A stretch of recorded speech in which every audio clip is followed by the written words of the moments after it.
बिस्मिल्लाहिर्रहमानिर्रहीम अस्सलाम वालेकुम वरहमतुल्लाहि वबरकातुहू। नाज़रीन हम आपके अपने चैनल हकीम लाडला के साथ हाजिर खिदमत हूँ। सेहतमंद जिंदगी का राज, बगैर दवा बगैर इलाज लंबी पुरसुकून और पुरमसरत जिंदगी गुजारने के बारे में जो है बड़ा आसान और छोटा सा एक आपको वीडियो बना के पेश कर रहा हूँ। नाज़रीन ये दौर है हज्जाज बिन यूसुफ का। जी हाँ, वही हज्जाज बिन यूसुफ जो मोहम्मद बिन कासिम को सिंध फतह करने के लिए भेजा था। तारीख में बहुत जालिम हुक्मरान के नाम से मशहूर है, लेकिन अल्लाह ताला जब चाहता है तो जालिम से भी बहुत सारे जो है अच्छे और नेक काम ले लेता है। ये वही हज्जाज बिन यूसुफ है कि जिसने कुरान पर हम अजमियों के लिए आराब लगवाया था कि हम कुरान मजीद बहुत सही तरीके से दुरुस्त तलफ़ुज़ से पढ़ सके। तो ये हज्जाज बिन यूसुफ की ज़िंदगी का वाक़या है, तिब से मुतल्लिक है, तो मैं पेश कर रहा हूँ। नाज़रीन हज्जाज बिन यूसुफ बहुत बीमार था और सेहत कुछ थोड़ी सी तबाहाली की तरफ गामजन थी। तो उसने पता किया कि मुस्लिम दुनिया के अंदर जो उसके इलाके आते थे उसकी दायरा हुक्मरानी में तो कोई ऐसा मान लीजिए कोई ऐसा देसी तबीब जड़ी बूटी से इलाज करने वाला, उस ज़माने में सिर्फ जड़ी बूटियों से इलाज होता था, ये तो आपको पता ही होगा। तो उस ज़माने में एक तबीब था, बहुत मशहूर और मारूफ तबीब था, और जितने भी मुस्लिम इलाके थे वहाँ उसका तूती बोलता था। तो उसका नाम था शोएब। को दरबार में बुलाया और उससे पूछा कि हज्जाज ने कि अच्छी सेहत का जो है नुस्खा मुझे लिख दें। तो उसने कहा जिंदगी कुछ नुस्खा ऐसा लिख दे कि पूरी जिंदगी जो मेरी ये शादो अमान में गुजरे, पुरमुसरत गुजरे, बीमारियों से पाक गुजरे। तो अब उसने बोला कि हजूर मुझे एक दिन का टाइम दीजिए। तो एक दिन बाद दोबारा दरबार में हाजिर हुआ तो उसने सिर्फ 5 नुकात पेश किए। नाज़रीन नोट कर लीजिए, ये मेरी वीडियो बनाने का मकसद भी ये सिर्फ 5 नुकात हैं कि जो हम मुसलमानों को और तमाम इंसानों को अगर अपनी ज़िंदगी में हम लागू कर लें तो इंशाअल्लाह ताला किसी दवा की किसी भी चीज़ की ज़रूरत नहीं है, हत्ता कि प्रेस की ज़रूरत भी नहीं है। तो इंशाअल्लाह ताला हमारी ज़िंदगी शादो अमान में गुजरेगी, बगैर दवा के, बगैर डॉक्टर, बगैर हकीमों की शक्ल देखे बगैर गुजरेगी।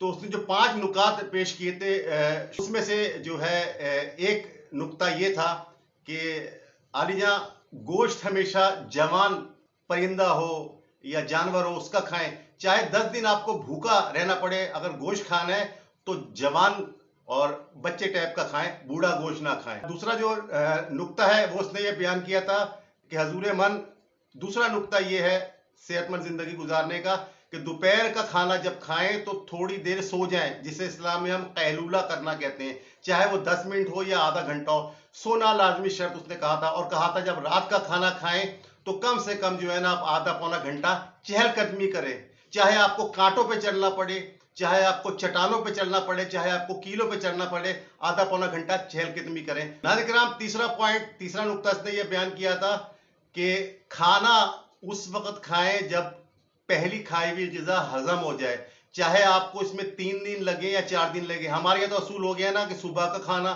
दोपहर का खाना, शाम का खाना, ऐसा कोई रिवाज ना इस्लाम में न शरीयत में। उस वक्त के जब भूख लगे आप खा लें। तो उसने नुक्ता ये बयान किया था कि जब भूख लगे तब खाएं, शदीद करीब भूख लगे, चाहे 3 दिन बाद भूख लगे। हज्जाज को उस तबीब ने, उस हकीम ने चौथा नुस्खा ये बयान किया था, बड़ा गौर करने वाला नुस्खा है।